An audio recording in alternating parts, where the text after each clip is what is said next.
내 영혼아 여호와를 송축하라. 내 속에 있는 것들아 다 그의 거룩한 이름을 송축하라.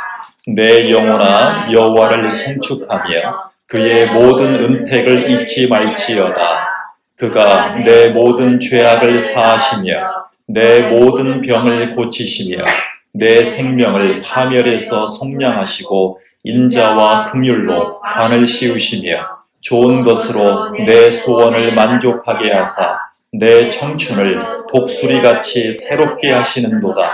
여호와께서 공의로운 일을 행하시며 억압당하는 모든 자를 위하여 심판하시는도다.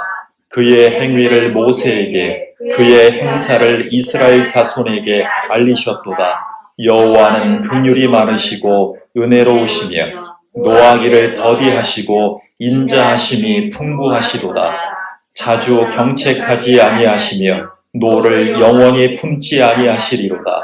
우리의 죄를 따라 우리를 처벌하지는 아니하시며 우리의 죄악을 따라 우리를 아니하시며 우리 하늘이 땅에서 높은 같이 우리 자에게 그의 인자하심이 크심이로다. 동이 서에서 먼 것 같이 우리의 죄과를 우리에게 멀리 옮기셨으며 아버지가 자식을 긍휼히 여긴 같이 여호와께서는 자기를 경외하는 자를 긍휼히 여기시나니 이는 그가 우리의 체질을 아시며 우리가 단지 먼지뿐임을 기억하심이로다. 인생은 그 날이 풀과 같으며 그 영화가 들의 꽃과 같도다. 그것은 바람이 지나가면 없어지나니 그 있던 자리도 다시 알지 못하거니와 여호와의 인자하심은 자기를 경외하는 자에게 영원부터 영원까지 이르며 그의 의인은 자손의 자손에게 이르리니 곧 그의 언약을 지키고 그의 법도를 기억하여 행하는 자에게로다. 여호와께서 그의 보좌를 하늘에 세우시고 그의 왕권으로 만유를 다스리시도다. 능력이 있어 여호와의 말씀을 행하며 그의 말씀의 소리를 듣는 여호와를 송축하라. 그에게 수종들며 그의 뜻을 행하는 모든 천군이여 여호와를 송축하라. 여호와의 지으심을 받고 그가 다스리시는 모든 곳에 있는 너희여 여호와를 송축하라. 내 영혼아 여호와를 송축하라. 아멘. 아멘. 예, 아주 예전 일입니다. 여호와를 송축하라라고 떼창을 했던 순간이 기억이 납니다. 내 영혼아 여호와를 송축하라라고 떼창했습니다. 그 많은 사람들이 여의도 광장에 모인 적이 있습니다. 그리고 그 많은 사람들이 올림픽 잠실 주 경기장에 모여서 여호와를 송축했습니다. 그 많던 사람들이 올림픽 체조 경기장에 모여서 경배와 찬양을 드렸던 순간들이 기억이 납니다. 여러분 오늘 말씀은 내 영혼아 여호와를 송축하라 라고 시작합니다. 그리고 마지막 절도 내 영혼아 여호와를 송축하라 그랬습니다. 내 영혼에게 송축하라고 명령하는 것입니다. 마인드 컨트롤이 아니고요. 의지적으로 하나님을 송축하라라고 얘기를 하고 있습니다. 자, 여러분 처음과 끝, 교회마다 알파와 오메가이신 그분을 찬양합니다. 자, 그것이 바로 내 영혼아 여호와를 송축하라. 출생부터 임종의 순간에 내 영혼아 여호와를 송축하라 라고 찬양하고 인생을 마무리하는 것입니다. 여러분 감사라는 말이 아니라 오늘 송축이라는 말을 어렵게 씁니다. 여러분 우리가 생활을 하면서 송축이라는 말을 자주 쓰나요? 아주 흔치 않은 말이죠. 그러나 우리는 알고 있습니다.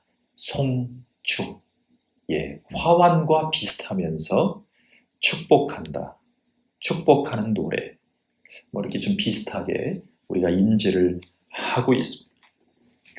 여러분, 그리스도인으로 평생을 산 분들은 주님 앞에 결산할 때 이렇게 고백할 것입니다. 하나님, 참 감사합니다. 내 일생을 하나님의 은혜 가운데 살게 해주신 것을 감사합니다. 라고 말입니다. 자, 그런데 내 인생을 주님의 은혜로 살게 해주신 것을 송축합니다. 라고 한다면 의미가 어떻게들 다가오실까요? 그리스도인이 된 후부터, 처음부터 인생의 마지막 순간까지의 최고의 찬양은 바로 감사일 것입니다. 자, 그런데 먼저 송축한다는 의미가 궁금해졌습니다. 여러분, 송축한다. 여러분, 특히 시편에 송축한다는 의미가 표현이 많이 나옵니다. 자, 히브리 원문으로 바라크 이렇게 얘기합니다. 송축이라는 말은 바라크 이렇게 얘기합니다. 자, 우리말로 가장 유사하게 옮길 수 있다면 두 가지의 뜻이 있다고 합니다. 자, 첫 번째는 인정합니다. I agree. 그렇습니다. 내가 인정한다는 것입니다.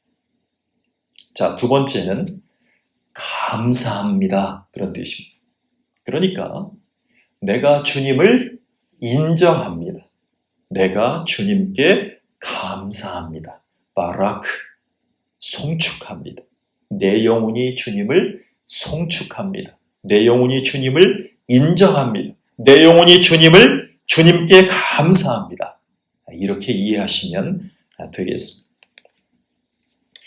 그리스도인이 된 사람들은 무엇을 인정하고 감사할까요?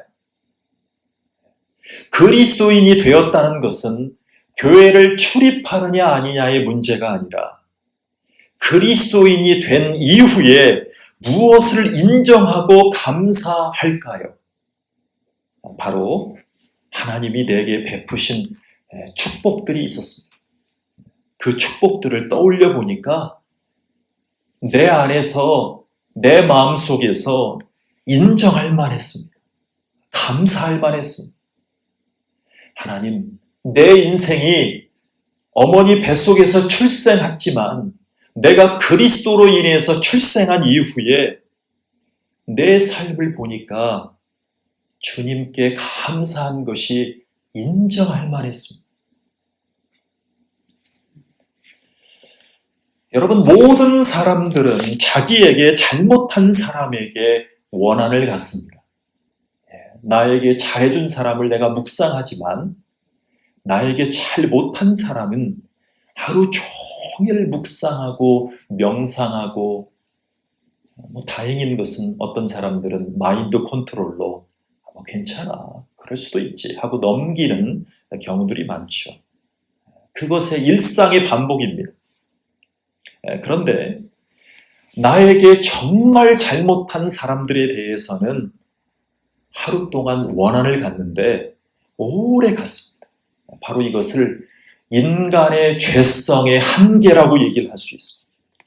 자, 그래서 시편 기자는 자기 자신에게 이렇게 선포하는 것입니다.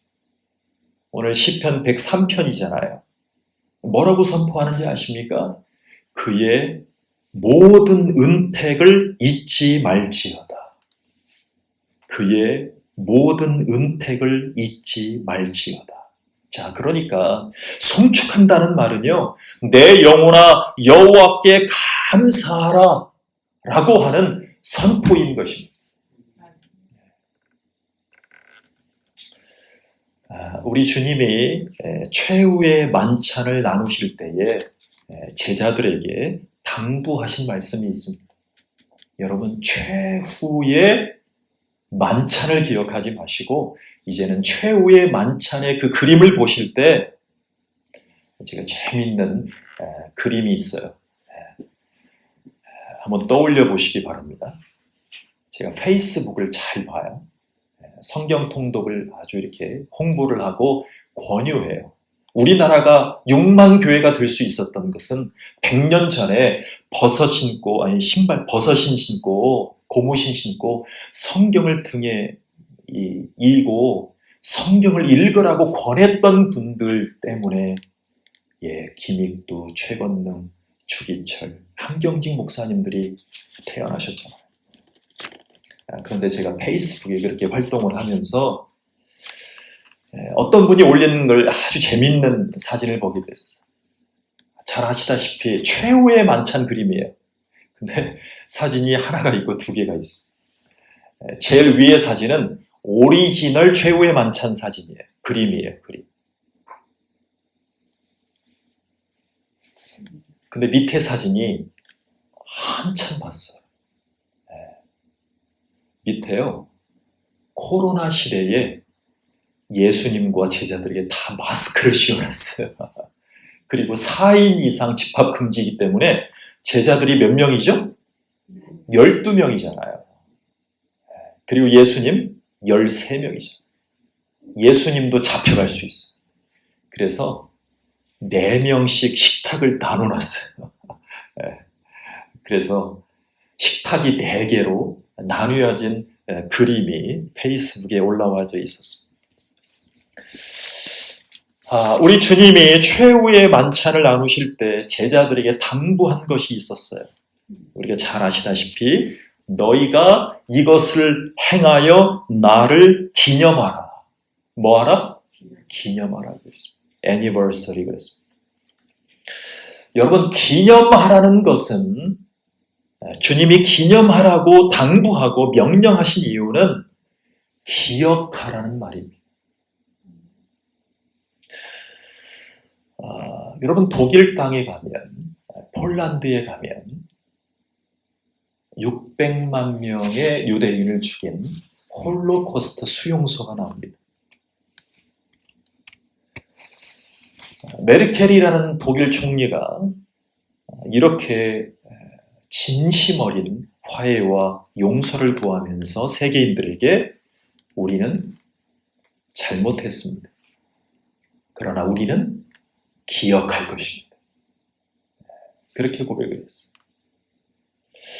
예수님이 기억하라는 말 속에 주님의 의도가 뭐였을까요? 자, 주님이 날 위해서 십자가에서 보배로운 피를 흘려주심으로 저와 여러분을 구원해 주심을 기억한다면 우리는 감사할 수 있습니다.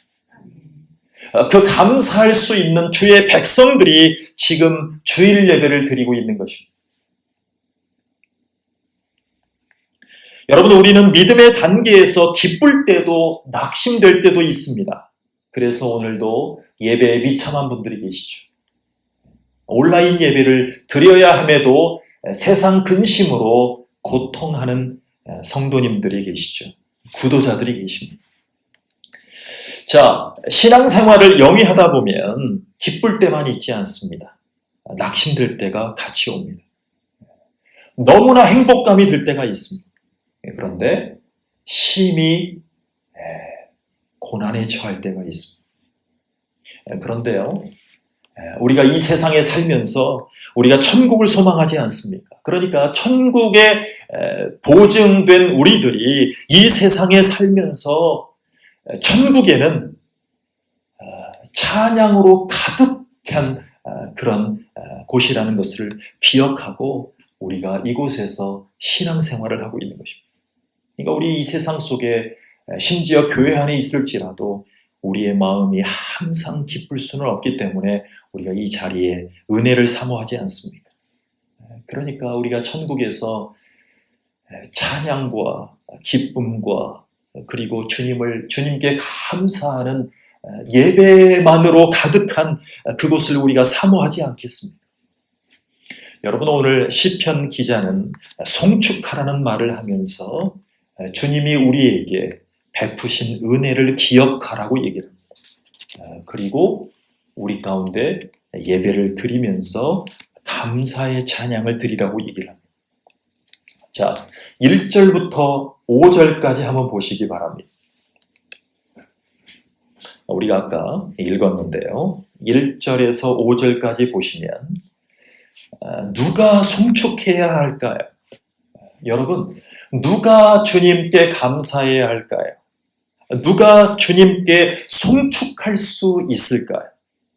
여러분, 우리는 시편 기자처럼 내 영혼아 여호와를 송축하라.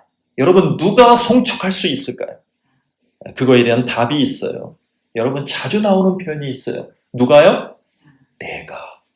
내가 송축해야 돼요.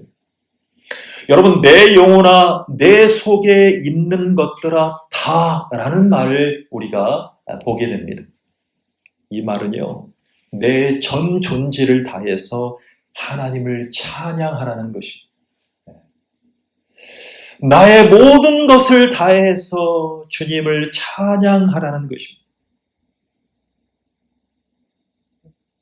이것을 시편 기자가 먼저 했습니다. 여러분, 다음 절을 보면 6절에서 18절까지 한번 다시 눈으로 쭉 보십니다. 그런데 그 말씀의 문단은 우리가 많이 나옵니다. 자, 우리의 죄를 따라 우리를 처벌하지는 아니하시며 우리의 죄악을 따라 우리에게 그대로 갚지는 아니하셨으니. 할렐루야죠? 여러분, 우리를 따라 우리의 죄를 따라 처벌받으면 우리가 얼마나 벌을 면제하지 못할 사람들이겠습니까? 우리가 믿는 하나님은 우리의 죄악을 따라 우리에게 그대로 갚지 않으시는 분이심을 믿으시기 바랍니다.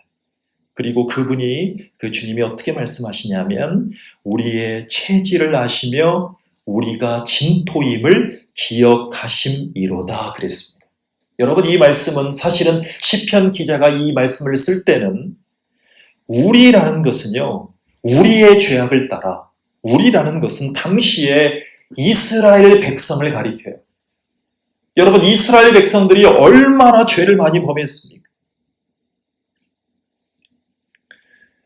이스라엘 백성이 유대인인들, 근데 그들이 선민이라고 했지만, 장자의 축복을 받았다고 했지만, 얼마나 그들의 죄악을 따라서 하나님을 거역하고 반역해왔습니다. 그래서 많은 목사님들의 설교가 신약에 치중되어 있어요. 왜? 구약을 보면 너무나 가슴이 애려요, 사실은. 구약은 거역의 역사, 불순종의 역사, 하나님과 어그러져가는 역사잖아요. 그 우리는 이스라엘 백성을 가리켜요. 자, 언약의 백성으로 말했어요. 근데 그 언약의 공동체인 우리가 거역했던 그 역사를 뒤로 하고 이제는 하나님을 찬양해야 됨을 의미하고 있어요. 여러분, 또 재미있는 것은 오늘 시편 103편이 길었지만 19절에서 22절까지를 한번 보십시오. 눈으로 보십시오. 여기에서는요, 천사들이 나옵니다. 천사들. 여러분, 천사들이 나와요. 그런데 천사들이 뭐를 하고 있냐면 송축을 하고 있어요. 여러분, 이 말씀을 주의 깊게 보십시오. 천사들의 역할은 송축하는 거예요. 자, 19절과 20절을 같이 다시 한번 읽어보겠는데요. 시작. 여호와께서 그의 보좌를 하늘에 세우시고 그의 왕권으로 만유를 다스리시는도다. 능력이 있어 여호와의 말씀을 행하며 그의 말씀의 소리를 듣는 여호와의 천사들이여, 여호와를 송축하라. 자, 구원받은 백성이 하나님을 찬양해야 마땅한 것처럼 천사들도 하나님을 찬양해야 마땅했습니다. 여러분, 이렇게 언약의 백성들과 구원받은 백성들과 천사들처럼 여러분, 이 세 부류들에게는 공통적인 게 있다는 것을 기억하십시오. 자, 언약의 백성들, 구원받은 백성들, 그리고 천사들이 나옵니다. 여러분, 이 시편 기자는 오늘 이 세 부류를 얘기를 하면서 어떤 사람이 찬양할 수 있느냐, 어떤 존재들이 찬양할 수 있느냐. 자, 먼저 인격적인 존재만이 찬양할 수 있음을 기억하시기 바랍니다. 인격적인 존재들. 여러분, 천사가 인격적인 존재 맞습니까? 네, 맞습니다. 천사에게도 인격이 있습니다. 그래서 송축할 수 있다라고 얘기합니다. 자, 아무리 예쁜 유기견을 키우면서 가족처럼 대해준다고 해도 그들이 하나님을 찬양할 수 있을까요? 하나님을 찬양할 수 없어요.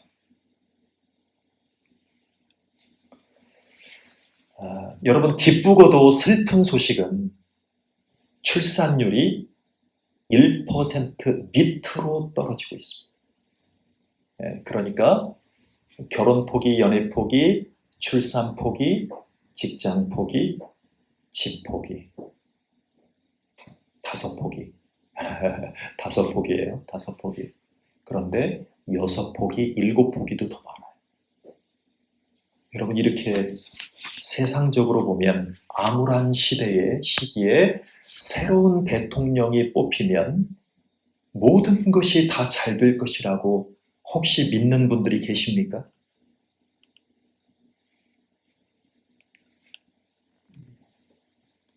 그들은 우리의 욕구를 다 채워줄 수가 없습니다. 여러분, 천사도 인격적인 존재라는 것을 아십니까? 자, 여러분, 인격적인 존재라는 말은요, 우리와 같은 사람의 모습을 외적으로, 내적으로 다 하고 있다는 것을 말하는 것이 아닙니다.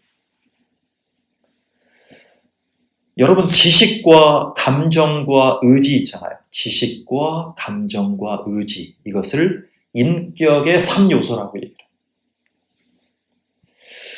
인격의 3요소를 다 갖췄다라고 할 수 있을까요? 여러분, 천사들은 우리 인간들보다 하나님에 대한 지식이 더 많다는 것을 기억하십시오. 천사들은 하나님을 옹위하고 하나님을 보위하고 하나님을 영광스럽게 찬양했던 영물이었기 때문에 하나님 아버지에 대한, 삼위 하나님에 대한 지식적인 면에서는 우리보다 훨씬 더 고수들이에요. 이것을 인정해야 돼요. 그들에게는 영적인 느낌이 있어요. 지식적으로 경험했기 때문에. 그런데 더 재미있는 것은 천사들도 감정을 가지고 있어요. emotion, 감정이 있단 말이에요. 그래서 영물이라고 표현해요. 아주 예민해요. 그래서요, 천사들이 굉장히 많습니다. 이 세상에. 아이들을 지키는 천사, 늙은이를 따라다니면서 지켜주는 천사도 계십니다. 그리고 좋은 천사도 많고요. 타락하셔서 악한 천사장도 반드시 있었습니다. 하나님에 대해서는 최고의 석하, 그 영물이 바로 천사들입니다. 자, 그래서 차라리 견이나 고양이보다 천사를 키우는 게 훨씬 더 낫습니다. 천사처럼 행동한다. 천사처럼 나를 따라다녀달라. 천사처럼 나를 도와달라. 사람들에게 읍소하고 사람들에게 도와달라고 help me 하지 않습니다. 그게 인생이잖아요. 자, 그래서 하나님 보좌 옆에서 가장 많이 찬양한 존재를 꼽으라면, 가장 많이 찬양한 존재성을 꼽으라면 바로 천사예요. 천사. 자, 그래서 천사도 인격적인 존재예요. 그런데 어떤 영리한 개가 있었어요. 주인의 사랑을 듬뿍 받다가 주인을 구해준 사례들이 굉장히 많아요. 여러분, 굉장히 많잖아요. 진돗개, 풍천개, 제가 다 할 수가 없어요. 여러분, 주인의 은혜를 잊지 않았다고 해서 여러분, 엄격하게 말하면 주인과 자기를 보호하는 본능에서 대처한 거예요. 그게 바로 하나님이 동물들에게 주신 본능이에요. 자, 자기에게 잘해준 주인들에게는, 이 동물들에게는 본능적으로 자기를 보호하면서, 아니 흡사 어떨 때는 자기를 보호하는 걸 넘어서서 자기를 해하고 자기의 주인을 위해서 더 행동하는 거예요. 내셔널 지오그래픽을 보십시오. 수많은 다큐멘터리를 보십시오. 영화를 보십시오.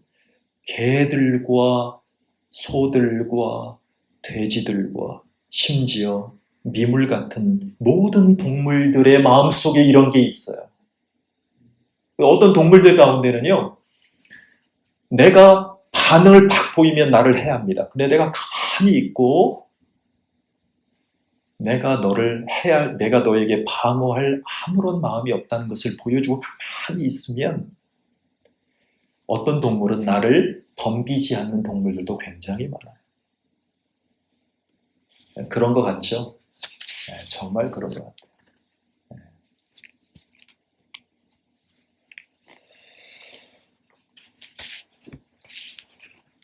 그런데 동물들에게 중요한 것은 진정한 의미에서의 인격적인 감사라고 하진 않습니다.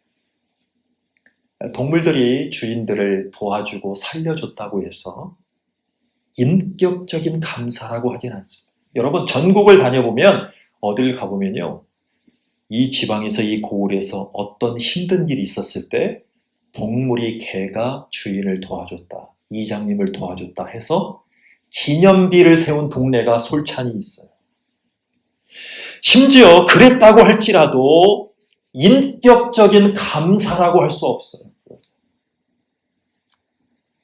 여러분, 두 번째로 중요한 것은 하나님을 반드시 경험한 존재만 하나님을 송축할 수 있다는 것을 믿으시기 바랍니다. 자, 왜냐하면 송축이란 하나님께 드리는 감사의 찬양이기 때문에 그렇습니다. 자, 여러분, 예배 전에 우리가 예물을 드리죠. 예배 전에 예물을 먼저 드려요. 왜 그런 줄 아십니까? 우리가 주님 앞에 나왔어요. 근데 우리가 인격적인 존재로 주님 앞에 감사하는 거예요. 인격적인 존재로 주님 앞에 찬양하겠다는 우리의 신앙 감정과 의지를 표현한 것입니다. 자, 우리가 이 세상에 살다 보면 우리가 자꾸 알칼리성이 돼야 되는데, 그런 건강이 필요한데 산성화가 급격하게 되는 거예요. 그래서 몸이 약화되는 거예요. 그래서 우리가요, 이 세상에 살다 보면, 그래서 나는 인격적으로 주님을 믿습니다, 이렇게 고백들 하는 거예요. 왜요? 주님이 인격이시니까. 인격체로 우리를 불러주셨습니다. 여러분, 제가 성경을 통독하면서 가장 눈에 들어오는 표현이 뭔지 아세요? 존귀한 자로 부름을 받았어요. 우리는 나를 존귀한 주님의 자녀로 불러주셨어요. 나를 예수님이 값주고 사셨는데 처절하게 비하되신 그 예수님이 나를 위해서 구원해 주셨는데, 그 예수님의 공로로 나를 존귀한 자로 불러주셨어요. 시편, 잠언, 구약, 신약을 보십시오. 모르긴 몰라도 제 카톡을 보는 수많은 사람들이 제 카톡 이름에 존귀한 임성재 이 말을 써놓고 은혜를 받습니다. 왜요? 나는 인격적으로 인격이신 주님과 합일한 사람입니다. 주님이 내 안에 계시고 내가 주님 안에 가. 그래서 나는 인격적으로 주님을 믿습니다. 어떤 분이 간판에서 옆에 붙인 나는 인격적으로 예수님을 믿습니다라고 써붙이니까 간판 우리 가게에서 어떤 분이 진지하게 여쭤보더라고요. 목사님, 인격적으로 주님을 믿는 게 뭐예요? 진지하게 물어보더라고요. 그래서 제가 하도 저희가 명목적인 그리스도인들이 많고 복음을 잘 받아들이지 못한 분들이 많아서 인격이신 주님을 인격적으로 믿자는 의지입니다. 이렇게 고백한 적이 있습니다. 여러분, 나에게 감사가 메마르고 불평불만으로 살아간다는 것은 하나님과 나 사이의 경험이 메마르고 있다는 것입니다. 이 메마르는 흉년 기간 중에 있다는 것입니다. 하나님을 경험하면 할수록 찬양과 감사를 드리고 싶은 것입니다. 자, 셋째로 우리는 왜 송축해야 할까요? 여러분, 왜 송축해야 할까요? 내 영혼아 여호와를 송축하라. 왜 시편 기자처럼 우리는 송축해야 할까요? 한마디로 말한다면 주님이 내게 베푸신 그 모든 은혜 때문입니다. 자, 성경 번역가들이 이렇게 표현했어요. 주님이 내게 베푸신 그 모든 은택 때문입니다. 뭐 때문이라고요? 은택 때문입니다. 오늘 나에게 한턱 쏴 그러잖아요. 세상 사람들이. 성경적으로 나쁜 비유는 아닙니다. 좋은 의미도 있어요. 그런데 내가 살아가는 모든 것은 다 주님의 은택 때문입니다.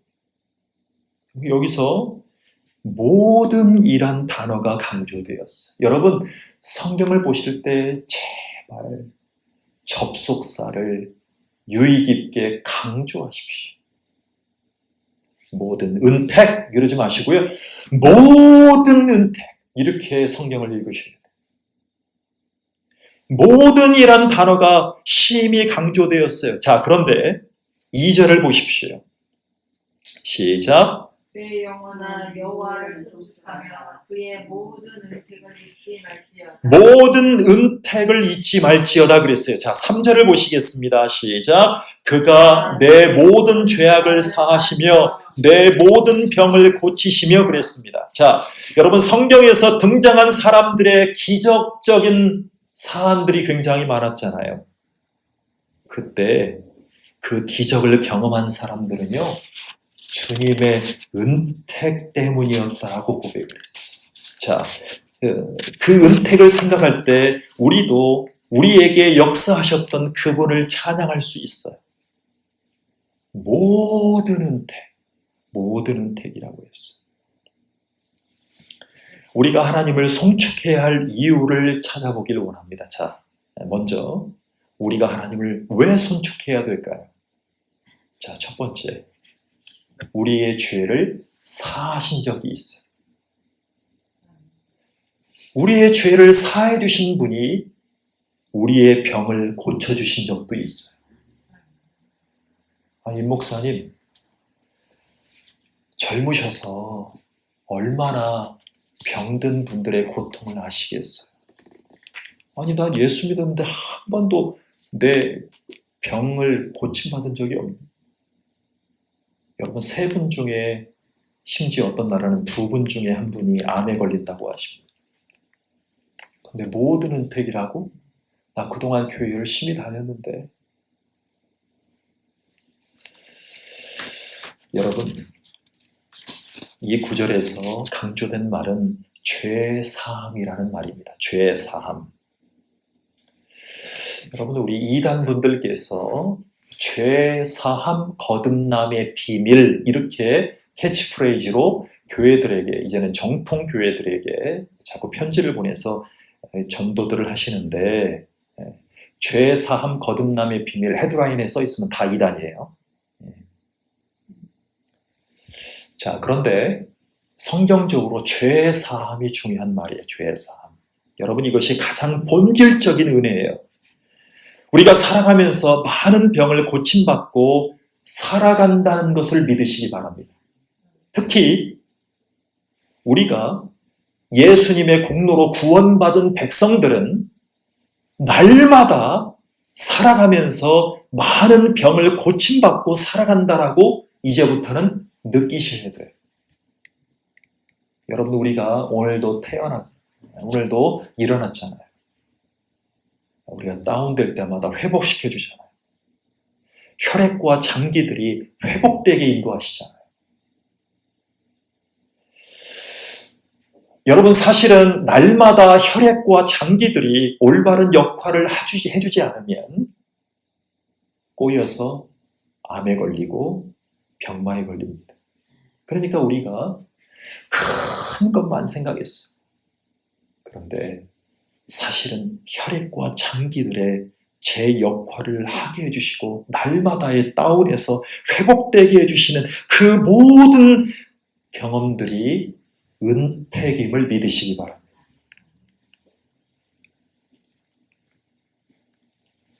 그렇지만 그럼에도 불구하고 누군가는 마지막에 회복되지 않는 병마로 생을 마감할 수 있잖아요. 여러분 그럼에도 일생 동안 회복과 고침으로 우리 인생이 복되지 않습니까? 이것을 깊이 묵상해 봐야 돼요.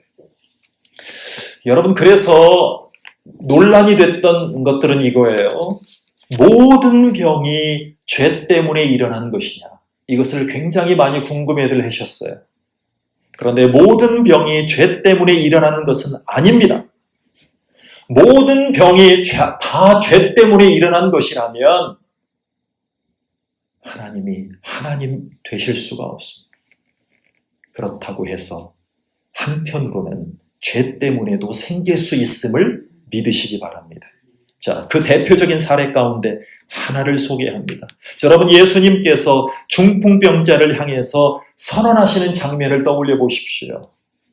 내 죄사함을 받았느니라 그랬어요. 여러분 치유 집회, 이적 집회, 은사 집회, 병고침 집회 하잖아요. 그런데 집회할 때 참석해 오셨던 여러분들에게 말씀을 전합니다. 그 집회를 참석하시면서 고침 받으셨습니까?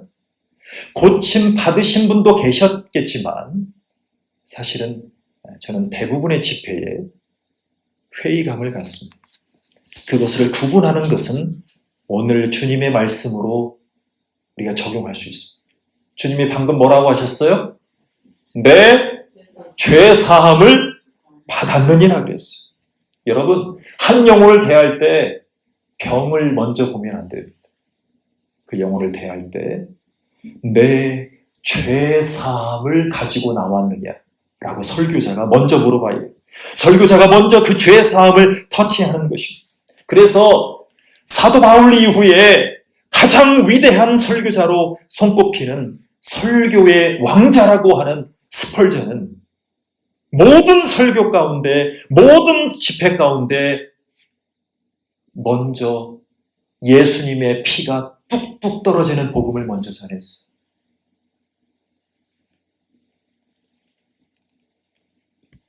내 죄사함을 받았느니라. 그 죄사함을 먼저 터치한 것입니다. 여러분, 병을 가지고 주님 앞에 나왔어요. 병에 대해서 막 얘기하고 싶잖아요. 하나님, 저는 난쟁이처럼 작아요. 저는 38년 됐어요. 저는 너무나 작아서 창피해서 뽕나무 위에 올라갔어요. 저는 너무나 불쌍해서 고침받고 싶어서 베드로에게 보이고 싶어서 성전 미문에서 앉아 있었어요. 쭈그리 앉아 있었어요. 그 얘기를 하려는 영혼에게, 그 얘기를 얼굴 속에 보이는 그 영혼에게 예수님이 먼저 죄 사함을 터치합니다. 자, 그런데 바로 나은 것이 아니라 나중에 고침을 받았어요. 자, 이것이 본질이에요. 이것이 본질이라고요. 그 바로 당시에 고침받은 사람도 있지만 후에 예수님이 고쳐주셨는데 예수님에게 그 인간에게 있어서 가장 근본적인 고침이 병고침이 아니라는 것을 알고 계셨어요. 여러분, 더 중요한 포인트는 그거였어요. 바로 죄를 사해 주시는 거였어요. 죄를 사함받는 것이었어요. 여러분, 그 영혼에게 있어서 죄를 사함받고 하나님과 바른 관계를 맺으면 육체도 건강하게 인도받을 수 있음을 말씀하셨어요. 실제로 그랬습니다. 여러분, 죄를 사함받은 영혼들은 때로는 건강치 못한 육체를 가지고 산다 할지라도 감사하고 송축할 수 있게 되었습니다. 여러분, 저의 아주 라이벌이 계십니다. 요즘에 라이벌. 제 라이벌. 그분은 저를 몰라요. 근데 저는 그분을 자주 봐요. 그분은 연예인이에요. 저도 연예인이 되고 싶었지만 연예인이 아닙니다. 그런데 그분이 먼저 시작했는가? 제가 먼저 시작했는가? 그건 잘 모르겠어요. 근데 그분이 유튜브에 올린 동영상 개수와 제가 올린 성경통독 개수가 같은지도 모르겠어요. 근데 저에게는 라이벌이에요.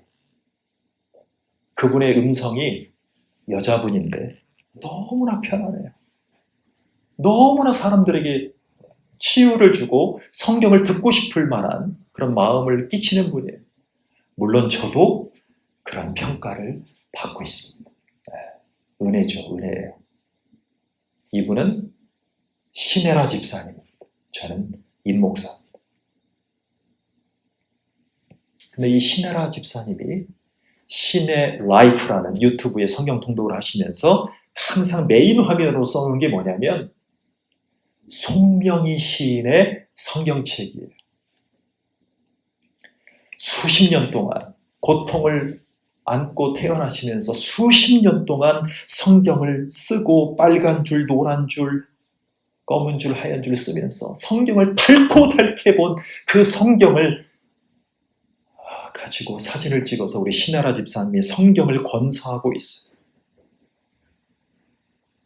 그걸 볼 때 제가 26년 전에 송명희 시인과 만나서 인터뷰를 하고 면접을 봤을 때 전도사님 너무나 귀하네요.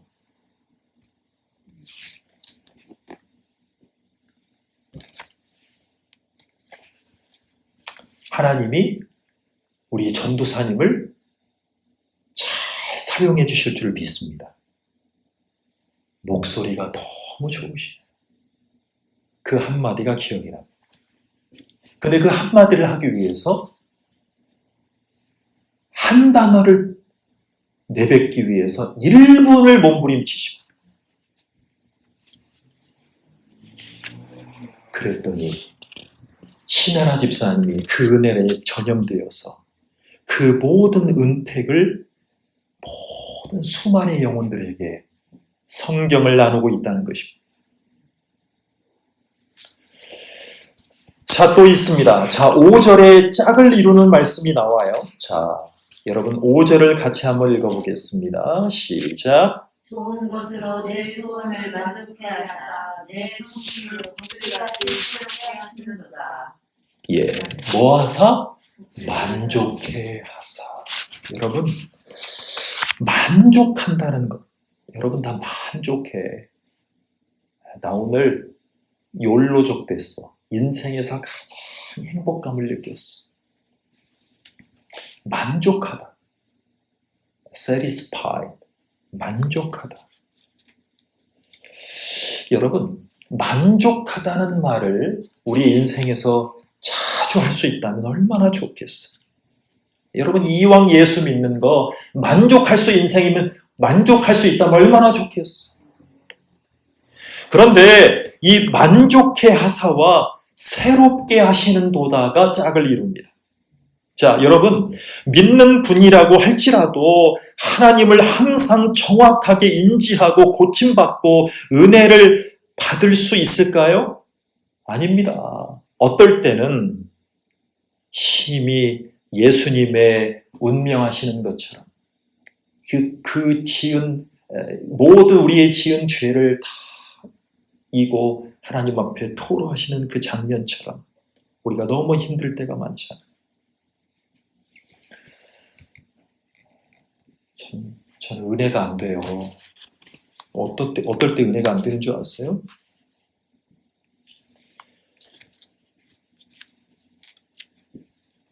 교회가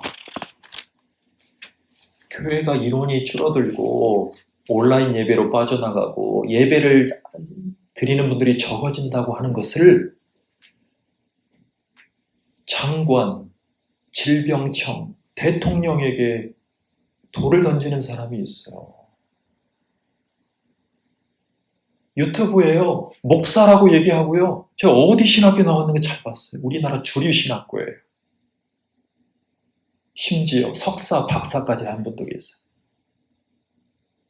근데 유튜브 채널을 하면서 저는 말씀 채널을 하시나 잠깐 들어봤더니 교회가 힘들어지고 이렇게 되고 우리의 삶이 피폐하게 되는 것을 다 이념으로 돌려요. 이념으로 대통령에게 돌려요.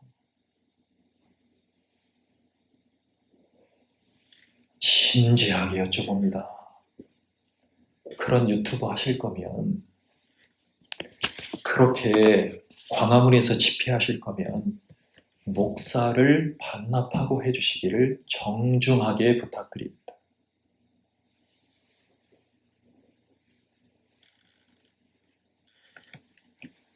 너무 화가 났어. 저보다 잘생기시고 저보다 인텔리하시고 저보다 오래 신앙생활 하신 것 같은 선배 같은 목사님들께서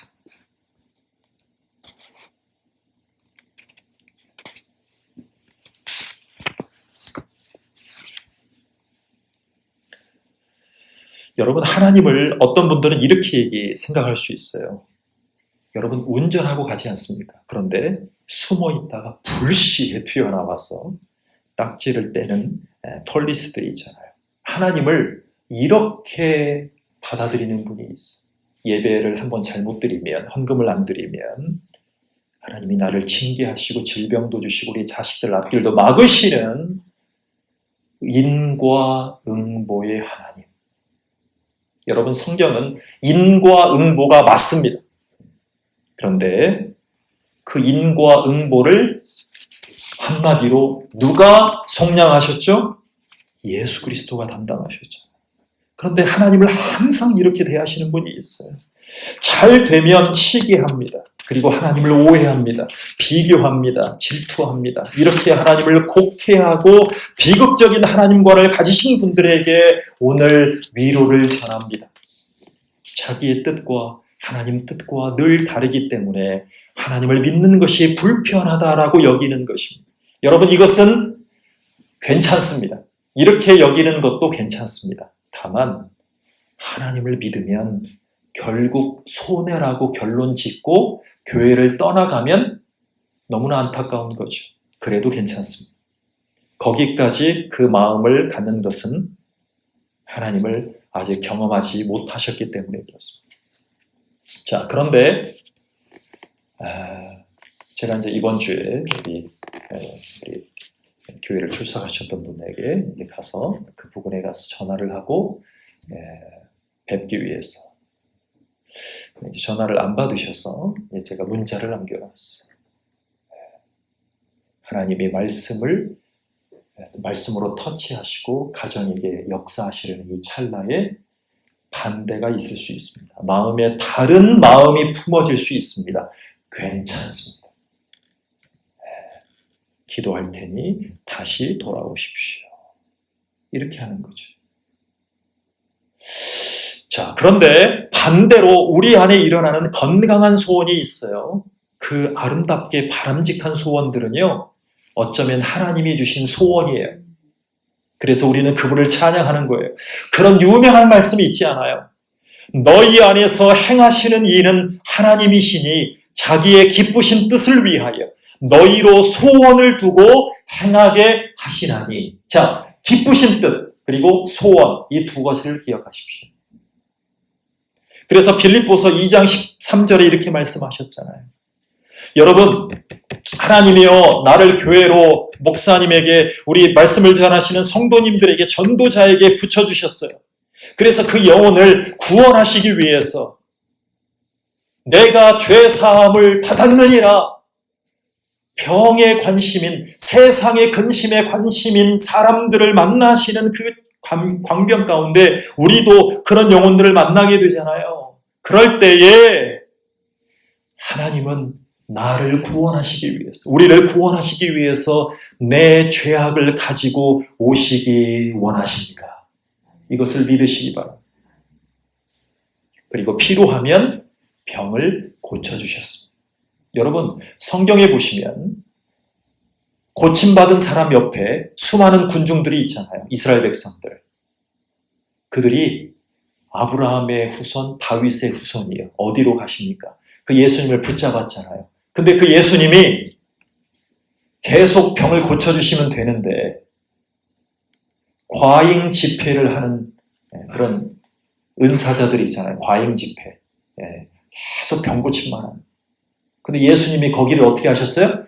뿌리치고 떠나셨어요. 이게 복음이에요.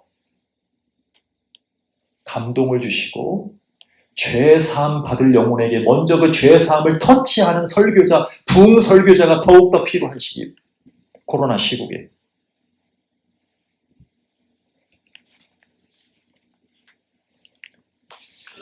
그래서 그 많은 인생의 위기에서 우리를 보호해 주셨음을 믿으시기 바랍니다. 그리고 필요하면 병을 고쳐주셨던 그 주님을 믿으시기 바랍니다. 출애굽의 광야 백성들처럼 말입니다.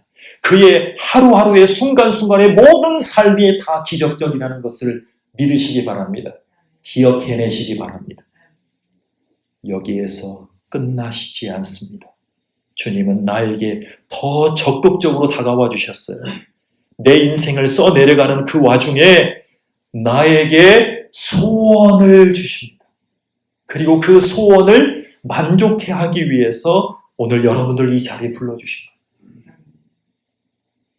여러분, 이 말씀을 믿으십시오. 온갖 좋은 선물이나 아름다운 것, 좋은 것들은 위로부터 빛들의 아버지께로서 내려온다라고 고백했잖아요. 이게 야고보 사도의 고백이에요. 다시 한번 읽어드릴게요. 각양 좋은 은사와 온전한 선물이 다 위로부터 빛들의 아버지께로서 내려오나니 그는 변함도 없으시고 회전하는 그림자도 없으시니라.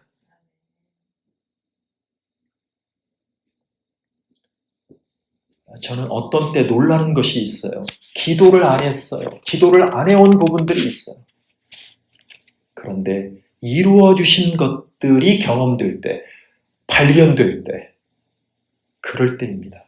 자, 마음으로는 바래왔죠. 그런데 기도는 안 했던 제목들이 굉장히 많아요. 여러분, 이럴 때 우리는 이렇게 찬양하는 거죠. 좋으신 하나님, 좋으신 하나님으로 우리는 찬양해요. 실제로 그랬잖아요. 여러분, 일어나셔서 오늘 하루도 사고 없이 건강하게 해달라고 기도를 빼먹었던 적이 너무나 많잖아요. 그런데 우리 요한이가 그저께 발가락을 다쳤잖아요. 그런데 우리가 얼마나 기도했어요. 발가락이 회복되고 있잖아요. 여러분, 당연한 것 같아도 모든 것이 은혜였음을 인지하고 믿으시는 저와 여러분 되기를 축원합니다. 이러한 영성생활이 필요해요. 자, 5절을 다시 한번 읽어보겠습니다. 시작.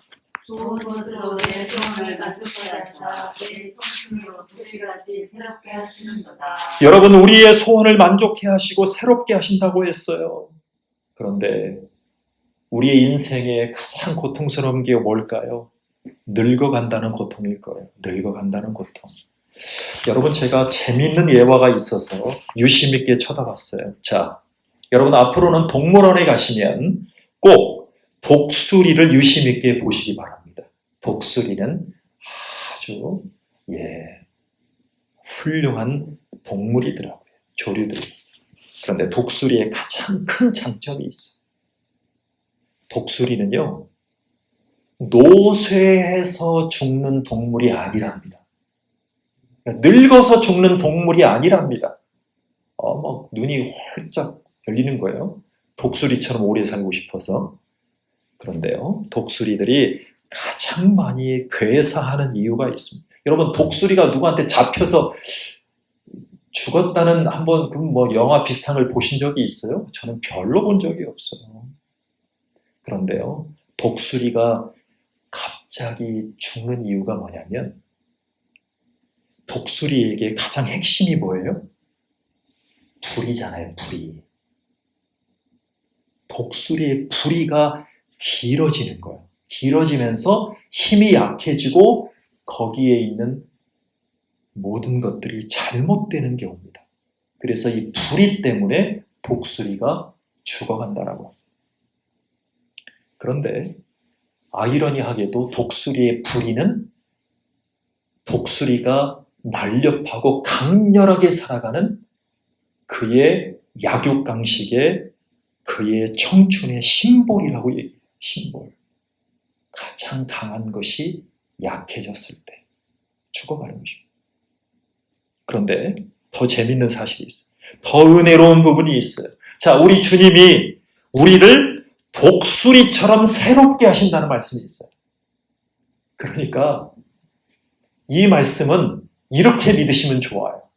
독수리의 부리가 노새에서 죽잖아요. 꽥 하고 죽는데 오늘 시편 기자를 통해서 우리 주님이 우리 삼위 하나님이 이렇게 말씀하셨어요. 너는 독수리처럼 죽어가는 게 아니라 날마다 새롭게 된다. 날마다 소생한다. 우리의 속사람은 날로 새롭도다. 그래서 고린도후서 4장 16절에 이렇게 고백해놨어요. 바울이 이렇게 고백했어요. 결혼도 못 해본 싱글라, 복음을 전하면서 고난받은 연약한 육신을 가진 바울 사도, 그 많은 지식을 다 배설물로 여기고 하나님께 순종하며 선교했던 그 바울이 늙어 죽어가면서 바울이 뭐였어요? 머리가 대머리였어요. 대머리. 모든 화가들은 대머리로 다 그립니다. 바울이 어떻게 고백했는 줄 아세요? 그러므로 우리가 낙심하지 아니하노니 겉사람은 후패하나 우리의 속은 날로 새롭도다 그랬어요. 이게 복음이에요. 우리는 독수리보다 천사들보다 훨씬 훌륭한 존재들이에요. 존귀한 임성재, 존귀한 김태순, 존귀한 성도님이심을 믿으시기 바랍니다. 자, 그렇습니다. 우리가 독수리처럼 새롭게 하신다는 말은 청춘을 우리에게 계속 유지하게 해주신다는 말이에요. 그래서 우리의 육신은 후패하지만 우리가 가게 될 궁극적인 천국에서 우리를 날로 새롭게 해주시는 그 우리의 주님의 음성을 듣고 우리의 중년, 노년을 한 걸음 한 걸음 걸어간다는 것입니다. 그래서 노년은요, 궁핍한 삶이 아니라, 경제력을 떠나서 궁핍한 삶이 아니라 노년을 항해하는 사람들이에요. 베드로처럼 예수님이 옆에 있습니다. 독수리의 또 다른 특성이 하나가 있는데요. 독수리는 위기에 강해요. 위기를 겪고 나면 더욱 강해져요. 이게 독수리예요. 그러니까 날다가 떨어지잖아요. 그 유명한 예화, 날다가 떨어지잖아요. 그러면 쏜살같이 플래시가 가서 내리꽂으려고 하면 비상한 플래시 아버지 어머니가 가서 비상한 힘으로 그를 탁 올려요. 그걸 딱 봐요. 그래서 나는 떨어질 존재가 아니라 나는 비상해야 될 존재람을 알고 태어나는, 알고 자라는 존재. 그게 독수리예요. 마찬가지입니다. 독수리가 그것을 일생 동안 반복한다면 그리스도인들 우리들은 겉사람이 후패하지만 우리의 속을 날마다 새롭게 하시는, 우리의 주님을 향한 믿음을 더 견고하게 하시고 우리를 인도하시는 그 예수님을 따라서 우리를 서게 하실 줄을 믿으시기 바랍니다. 같이 기도하시겠습니다.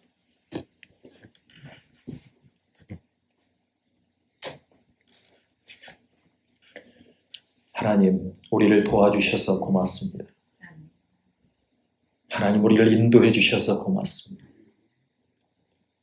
하나님, 우리가 주님을 의지하고 신뢰하고 주님께 영광 돌리는 삶으로 우리의 고통 가운데도 우리의 죄 사함을 해결해 주신 그리스도를 의지해서 우리의 날마다의 기적적인 삶으로 치유하시고 인도하시고 우리에게 은택을 베풀어 주시는 주님을 기억하고 나아가기를 원하옵나이다.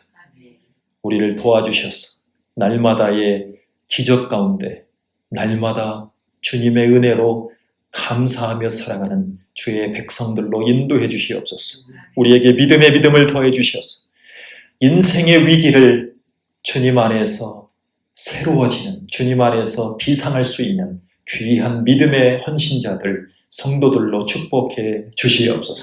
예수님의 이름으로 기도하옵나이다. 아멘.